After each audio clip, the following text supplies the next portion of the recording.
Olá pessoal, eu sou a professora Isa Novas, criadora deste canal aqui do YouTube e também do Instagram, @IsaNovasRodrigues. Além do YouTube e do Instagram, você também me encontra no TikTok e também lá no Spotify. Se você é um vestibulando da FUVEST, da Unicamp, lá no Spotify e aqui no YouTube também você vai encontrar um projeto chamado CLV, que é o Clubinho do Livro Velho, e nesse projeto eu faço a leitura integral, mas não é um audiobook não, tá? É uma leitura explicada, comentada, de obras que estão em domínio público e que estão nas listas da Unicamp e da FUVEST. Atualmente você vai encontrar, nós estamos fazendo a leitura de A Ilustre Casa de Ramírez, que está na FUVEST, mas tem lá já a Casa Velha, da Unicamp, tem Quincas Borba, da FUVEST, então você vai encontrar outros que já estão lá prontinhos, tá bom? Então vamos agora, neste vídeo, para a análise dos 6 contos do livro Morangos Mofados, do Caio Fernando Abreu, dos 6 contos que estão na lista de leitura obrigatória da Unicamp. Então, vamos lá!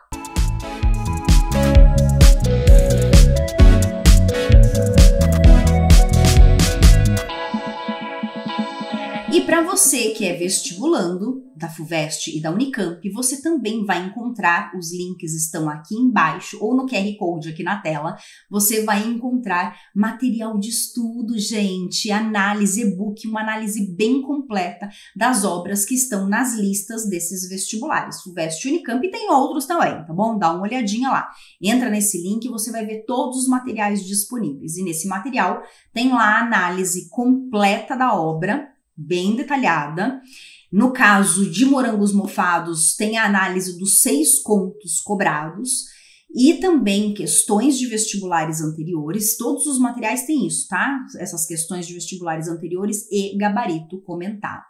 E, aliás, eu quero deixar aqui o meu muito obrigada, Unicamp, por escolher 6 contos da obra, e não a obra inteira, tá? Apesar que não se assustem, se você não conhece ainda, esse aqui é um compilado de todas as obras do Caio Fernando Abreu, de todas as obras que ele fez ao longo da vida dele, todos os contos que o Fernando Abreu escreveu.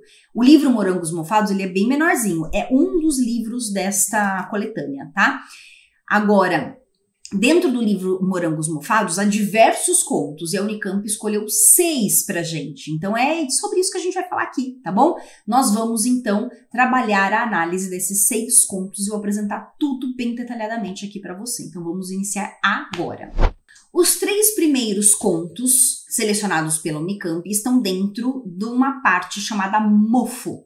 E o que significa isso, né? Os contos dessa parte vão refletir sobre a vida da população num período de ditadura, porque é esse o contexto de produção, tá? Então o mofo vai simbolizar toda a podridão existente nesse período, né? Por conta da falta da liberdade e do excesso de repressão. Então, o primeiro conto se chama Diálogo, e aliás é um título já muito irônico, porque apesar dele ser construído em forma de diálogo, não há entendimento. Então, o que adianta, né, um diálogo sem entendimento? Então, as personagens não têm nomes e também nós não temos um narrador. Existe apenas a identificação pelas letras A e B, então o A, aparece A e fala, B e fala, não há narrador, tá? Então eles vão conversando, é um diálogo bem truncado e eles não se entendem. Então é interessante a gente observar que começa o conto com o A dizendo, você é meu companheiro, e o outro não entende, e eles utilizam muito essa palavra companheiro, fazendo referência tanto a questão da homossexualidade, um companheiro afetivo e amoroso, quanto também na questão política. E é muito interessante que faz muito sentido isso, porque tanto os homossexuais, tanto aqueles que iam contra a ditadura, eles recebiam severas punições, tá? Então, tem também nesse conto a utilização da função fática. Isso é excessivo no conto. Em o quê? Né? E essa função fática, ela reforça a falta de entendimento, porque um fala, o outro não entende, e daí pergunta, quê? Hein? Tá? Então isso mostra e vai reforçar então a falta de entendimento entre as personagens A e B, que não possuem nome, né? Então lá no conto ele vai terminar do mesmo jeito que ele começou. Então lá no início do conto a gente vai ter o personagem A, que vai dizer você é meu companheiro, e no final do conto isso muda, né? E a personagem B vai dizer a mesma coisa, você é meu companheiro. E termina, depois dessa fala, tem uma expressão em latim que significa infinito ou para sempre, que de novo vai reforçar a ideia que essa falta de entendimento, né, esse problema na comunicação é contínua. Vamos pensar na questão da ditadura? A comunicação, né, ela é uma coisa muito difícil de acontecer, né? As pessoas não têm liberdade de expressão num período de ditadura. Então, por isso que esse conto, diálogo, acaba ironizando esta falta de entendimento, tá bom? Conto número 2, chamado Além do Ponto. Aqui a gente tem a presença do narrador, é um narrador em primeira pessoa, então o conto, ele é construído, ele inteirinho, gente, ele é construído em apenas um parágrafo, como se fosse um fluxo de consciência desse narrador. Há muitas repetições de palavras ao longo do conto todo, mas o conto já começa com chovia, chovia, chovia, e essa repetição de palavras ao longo do conto todo reforça um caráter, né, uma carga dramática de tudo que o narrador está sentindo, tá? Então, no conto, esse narrador, ele vai caminhar na chuva e ele está saindo do seu local ali, né, para ir em direção à casa de uma outra personagem. Esta outra personagem, a gente não sabe quem é. A gente só conhece essa personagem por conta das descrições que o próprio narrador faz, tá? Eles não possuem nome, de novo, então essa falta de identificação das personagens. E a gente tem, então, um narrador que caminha de um local ao outro da cidade, segurando uma garrafa de conhaque e um maço de cigarros, e na chuva, tá? Caminhando na chuva. Então a gente observa que o tempo verbal, por ser em fluxo de consciência também, o tempo verbal de algumas passagens desse fluxo de consciência mostram a questão da idealização de um encontro, tá? E se é um encontro que se idealiza, isso significa que ele não se concretiza. Então a gente já tem ao longo do conto esse spoiler, né? De que esse personagem, ele deseja uma coisa, mas isso não acontece. Então a gente tem a questão da realidade, da expectativa e da realidade, tá? E da não concretização dessa expectativa. Bem, o narrador, ele não deseja, né, mostrar aquilo que ele é de verdade. E ele prefere, então, ele vai pensando, né, que ele prefere esconder aquilo que ele é, de fato, e mostrar apenas o que ele quer mostrar. Ele não quer mostrar o lado sombrio da sua existência. Todas as pessoas têm um lado sombrio e ele não quer mostrar isso. Na verdade, ele quer reforçar e quer ser reconstruído. Isso é uma expectativa dele também, ser reconstruído pelo outro. Então, ele idealiza que esse encontro vai solucionar os problemas da vida dele, tá? E o conto termina com esse narrador batendo na porta do outro, e finalmente ele chega. E quando ele chega, esse encontro não se concretiza, porque ele bate, o outro não atende. Agora, por que é que não atende? A gente não sabe. Será que estava lá dentro e não quis atender? Ou será que não estava em casa, tá? Então a gente tem essa questão da expectativa e da realidade que é muito forte nesse conto. A expectativa é o acolhimento, é o afeto que o narrador deseja, e a realidade é que ele não é recebido. Então ele sai de um local inóspito, caminha na chuva e chega em outro local inóspito, que além da chuva, ele se depara também com um abandono, tá?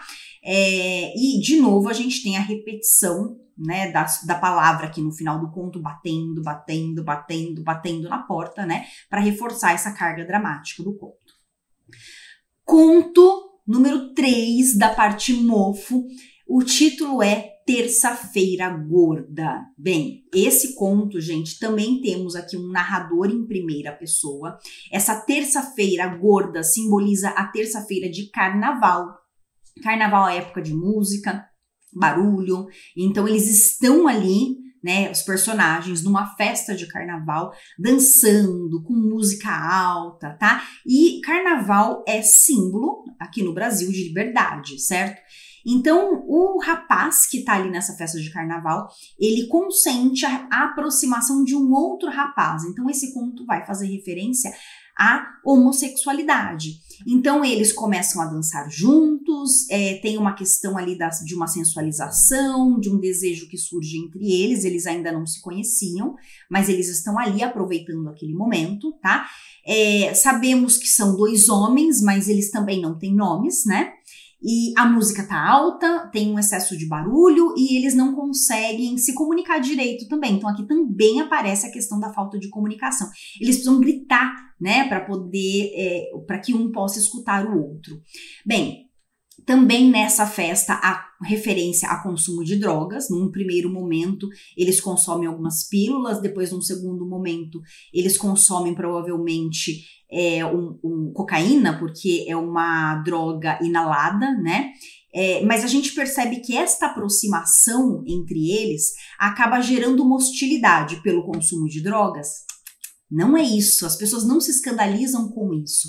As pessoas se escandalizam, na verdade, por eles representarem a homossexualidade. É um casal homossexual e a presença deles naquela festa e a afetividade entre eles ali incomoda os outros, tá? E eles começam, então, a escutar ofensas das outras pessoas. Eles, então, se retiram da festa e vão para um local isolados, né, para a beira da praia, e lá eles vão curtir, eles vão inclusive ter relação sexual ali na areia da praia, tá? Até que ele começa a chegar uma quantidade enorme, várias pessoas chegam, várias pessoas chegam e eles são atacados de uma forma covarde. Por quê? Porque são 2 homens contra vários. Então esse conto mostra muito a questão do preconceito e da hostilidade mesmo, né? Então o narrador, ele diz que ele conseguiu fugir, mas o outro ficou ali estatelado no chão, né? Ele foi espancado e o narrador foge. Agora, o conto termina com esse outro personagem no chão, né? Cheio de sangue. Então a gente não sabe, na verdade, fica um indício de que ele foi morto nesse espancamento, tá? Mas é um indício, né? Isso não tá claro aqui no conto, né? Então, vamos pensar o seguinte, esse conto, ele suscita várias reflexões, né? Quem que é o verdadeiro criminoso desse conto? Será que as pessoas acham que eles são os errados ali, por estarem mostrando, né, na frente dos outros um afeto entre 2 homens? Só que, qual é o verdadeiro crime, né? O verdadeiro crime é a agressão física, é a violência, é a homofobia, e esse é o verdadeiro crime aqui. Então, esse conto, ele vai gerar esta reflexão, ok? E agora vamos para os 3 contos da parte do morango, tá? Então, os contos dessa parte, eles são mais melancólicos, porque as personagens estão buscando uma transformação interior.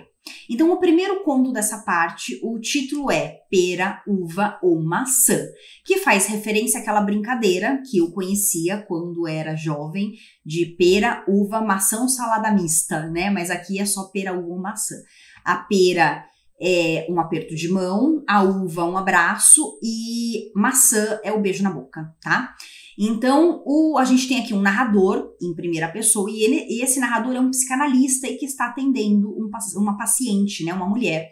Então, a gente tem um diálogo, eles não têm nomes de novo, né, eles não são nomeados, a gente só os conhece pelas suas funções. Um é o psicanalista, e a outra é a paciente, tá? E a paciente, ela frequenta esse consultório 2 vezes por semana, sempre no mesmo horário, ela tem sempre o mesmo comportamento, senta na mesma poltrona, antes de falar ela suspira, daí ela espera o primeiro cigarro acabar, daí ela começa a falar, ela não costuma sorrir, então ela tem certas atitudes que são rotineiras. No entanto, nesta sessão descrita aqui, ela tá agindo de modo diferente das outras, tá? E o psicanalista, que é o narrador, ele estranha essa mudança de comportamento. Então, logo no início, ela diz pro psicanalista que ela não quer perder tempo, né, da análise ali, para ficar buscando significados interiores, aquilo que eles fazem em todas as análises. Ela quer, na verdade, falar sobre um acontecimento importante, né, algo específico. Então, ela começa a contar que ela acordou tarde, ela estava um pouco sonolenta e caminhando em direção a esta consulta, né? E quando ela estava caminhando, ela se deparou com um cara vendendo ameixas e ela decide então comprar comprar essas ameixas. Ela compra utilizando o dinheiro da passagem. Quer dizer, é como se comer aquelas ameixas tão lindas e suculentas acabou sendo mais importante do que depois ter que voltar a pé, porque ela não ia ter o dinheiro da passagem de volta, tá? Então ela compra essas ameixas, tá se deliciando, comendo ameixas e tudo mais ali, distraída e até um pouco sonolenta, e ela tropeça num caixão, é isso mesmo, tá saindo um cortejo, né, de uma casa, então tem um caixão fechado com um corpo dentro, e ela dobra a esquina e dá de cara com esse caixão, ela não consegue desviar e tropeça no caixão, tá? Então é algo muito inusitado que aconteceu ali com ela. E todas as ameixas caem no chão e ela fica ali tendo que recolher essas ameixas, né? Então a gente pode pensar numa questão de uma metáfora por tropeçar no caixão, como se estivesse tropeçando na morte ali, né? E os enlutados, todos aqueles que estavam ali daquele velório, eles ficam paralisados olhando para ela recolher as ameixas no chão. E ela então, o que ela faz? Ela se lamenta por isso, por ter atrapalhado aquele momento de luto? Não, ela recolhe as ameixas, guarda as ameixas e segue em frente, tá? Então, metaforicamente, é como se ela tivesse tropeçado na morte, mas ela decide seguir em frente. Então, depois de contar esse fato para o psicanalista, ela relembra a brincadeira pera, uva, maçã. E conta para ele como era essa brincadeira na fase da juventude dela, que é uma brincadeira com uma conotação sensual, né? Porque é uma brincadeira que faz com que duas pessoas se toquem, nem que seja um aperto de mão, ou num abraço, ou num beijo na boca, né? E ela conta, inclusive, aquilo que era muito comum na época, sabe? Um cutuca o outro, na hora que chegar aquela pessoa, você me cutuca, porque daí eu vou falar maçã, né? Então, mas aqui a gente não tem nem pera, nem uva, nem maçã, a gente tem ameixa. Então ela tá encantada com aquelas ameixas. E ela abdicou de ter a passagem de volta para comer aquelas ameixas. Então o que essa ameixa representa, né? Essa ameixa representa algo que vai além do beijo na boca da maçã. É um pouco mais sexualizado. É como se saísse da superficialidade da pera, uva e da maçã e fosse para algo mais profundo, né? Porque ela diz para ele que ela sente falta das brincadeiras da juventude, dos bailes, do toque físico. Então ela faz algumas insinuações para esse psicanalista. E o conto termina, ela, na verdade, antes de deixar o consultório, antes de ir embora, ela dá uma ameixa de presente para esse analista, né? Então, e diz para ele, feliz ano novo, e sai do consultório, só que ainda é setembro. Então, a gente tem aqui algumas representações, né, disso. Por quê? Porque o desejo de seguir em frente, né, ter novas ambições, encontrar alguém para partilhar esses prazeres da vida, tá muito vivo nela, os olhos dela brilham, né, descreve aqui no conto. E esse alguém para partilhar esses desejos e esses prazeres pode ser o próprio analista. No entanto, gente, esse analista é um bocó, porque ele não entende essas insinuações, tá? Ele tá mais preocupado com a cor da meia, tá mais preocupado com o horário, ele fica o tempo todo olhando no relógio, ele tá mais preocupado com outras coisas do que com o que ela tá falando, então ele não percebe essas insinuações. Então olha só a questão da reflexão desse conto, o quanto as nossas preocupações rotineiras, né, nos desviam de tudo aquilo que é mais importante. Então ela faz insinuações para ele, ele não entende e ela vai embora, tá? Agora vamos para o próximo conto, que é um conto chamado O Dia que Júpiter Encontrou Saturno e que tem um subtítulo, que é Nova História Colorida, tá? Então a gente tem aqui um narrador, nesse caso em terceira pessoa, e ele vai narrar, ele é muito interessante a construção dessa narração, porque a gente tem um narrador que começa e vai contar a história na perspectiva de uma mulher. Daí no meio do conto a gente tem diálogos entre essa mulher com um homem, e depois volta o narrador, e quando o narrador volta, ele vai narrar na perspectiva desse homem, tá? Então, tudo o mesmo fato. Então, assim, essa mudança de perspectiva do narrador, ela é bem interessante nessa construção. Então, essa moça, ela chega e ela fica encantada por um moço, né? Que é esse cara. E só que ela é como se fosse, assim, um encontro casual, né? Por quê? Porque ela não costuma ir a festas. E ela vai nesse dia, neste sábado, resolve participar de uma festa e encontra esse cara, tá? E daí começam os diálogos e eles falam sobre John Lennon, faz ali uma referência sobre esse assassinato, ela escuta tiros, então essa referência aparece no conto 2 vezes, uma lá na lembrança da moça, né, na parte do narrador, na lembrança, na perspectiva da moça, e outra vez na perspectiva dele, quer dizer, os dois escutam esses tiros, tá? Ela escuta quando ela escuta uma música do John Lennon e ele tá escutando uma outra música, uma música da Rita Lee, e na sequência ele também ouve os tiros lá no final, tá? Então, o primeiro, a moça escuta quando o narrador tá narrando na perspectiva dela, e depois aparece de novo na perspectiva do rapaz, tá bom? Daí a gente começa uns diálogos, e nesses diálogos entre esse moço e essa moça, que também não tem nomes, tá? Não são identificados, eles são identificados por ele, ela, né? O moço, a moça, tá? Então, eles falam em determinados momentos sobre esse encontro dos astros, de Júpiter e Saturno, que faz referência, então, ao título do conto, né? Que é o quê? Essa junção, né, de Júpiter e Saturno, é uma conjunção dos astros que favorecem certos encontros. Então, como se fosse um marco, né, um encontro que aconteceu entre eles, que é algo raro, porque essa conjunção entre Júpiter e Saturno, esse encontro desses dois astros, ocorre só a cada 20 anos, e então simboliza o encontro desses protagonistas, desse moço e dessa moça, tá? E eles então falam sobre esse encontro casual, simbolizando o próprio encontro entre eles. Claro que são diálogos um pouco, apesar de serem diálogos que eles se comunicam e eles se entendem, né, se complementam, mas são diálogos recheados de silêncio, tá? E esses silêncios, eles vão aparecer, vai aparecer o silêncio, a palavra silêncio mesmo, entre parênteses e em itálico, como se fosse uma rubrica teatral. Então, vai representar ali a busca por palavras. Então, o silêncio as personagens param de falar, mas não querem parar de conversar. Então, eles buscam um novo assunto, buscam palavras para continuar o diálogo e para continuar o encontro, né? Para que esse encontro dure mais. Bom, assim como os astros, eles só se encontram por alguns instantes, esses protagonistas também. E então mostra nesse conto essa instabilidade de um encontro marcante, mas fortuito, quer dizer, um encontro que acaba, que é efêmero, é passageiro.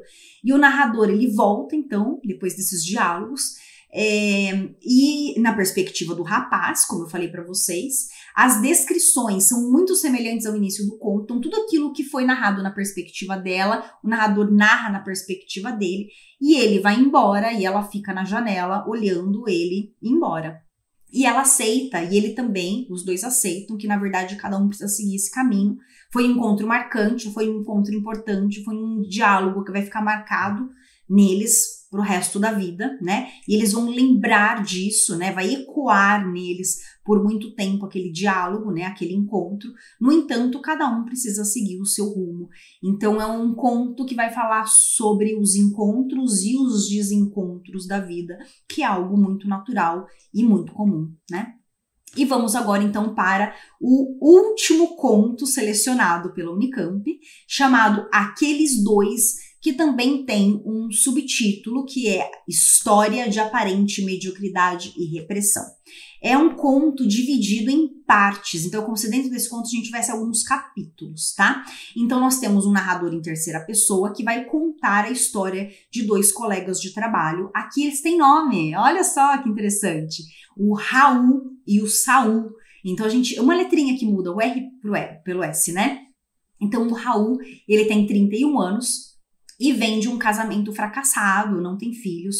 O Saul também não tem filhos e vem de um noivado fracassado, tá? E eles começam a trabalhar numa repartição no mesmo local de trabalho, iniciam o trabalho no mesmo dia e eles se encontram ali e logo eles percebem que possuem muitas coisas em comum, tá? Então eles são dois homens muito bonitos, chamam a atenção das moças da repartição, só que as outras pessoas não encanta nenhum deles, né? Então, na verdade, eles se encontram e eles percebem que eles passam a gostar um da companhia do outro e começam a passar mais tempo juntos, tá? Ao longo do conto, em diversos momentos, eles comparam o local de trabalho com uma prisão ou com uma clínica psiquiátrica. Isso também é muito interessante. Apesar disso, eles sempre anseiam pela chegada da segunda-feira, porque é quando eles vão conseguir se reencontrar. Então, passa um pedaço do conto que os encontros acontecem apenas durante o trabalho. Só que conforme o tempo vai passando, os meses vão passando, eles começam a fazer visitas aos domingos, né? Por quê? Porque a saudade que eles sentem um do outro, eles já não conseguem aguentar o fim de semana todo. Então, eles se encontram também nos domingos, eles trocam telefone, fazem visitas, eles apreciam as mesmas coisas, eles bebem, eles comem, eles assistem filmes e eles vão se reaproximando cada vez mais. No entanto, essa intimidade, né, que os dois criam começa a incomodar os outros funcionários da repartição. E eles começam, então, a fazer insinuações sobre um relacionamento homoafetivo.